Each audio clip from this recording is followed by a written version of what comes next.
श्री गोपाळ कृष्ण भगवान की जय। लीळा नंबर 460चा उर्वरित भाग।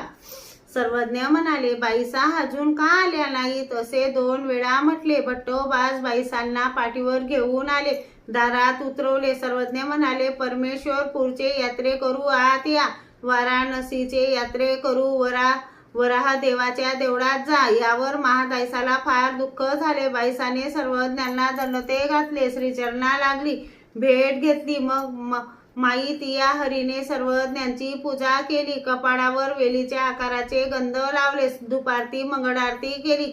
मग सर्वज्ञांना जेवणाचे ताट समर्पित केले, भक्तजनांसाठी पत्रावळी टाकल्या। सर्वज्ञांचे जेवण झाले, गुन्हा केला, विडा घेतला, भक्तजनांची जेवणे आटोपली, त्यांनी हात धुतले। मग सर्वज्ञ म्हणाले, बाई तुम्ही रवळ मठाला जा, मग आम्ही तेथे येऊ। महादायसा दाराजवळ बसली होती। बाईसा रवळ मठाला जाताना महादायसाला बघून म्हणाली, रूपे ह्या वेळेला सर्वज्ञ माझ्यावर उदास आहेत, मला रवळ मठाला पाठवले। महादायसा म्हणाली, तुमच्यावर कशाला उदास होतील?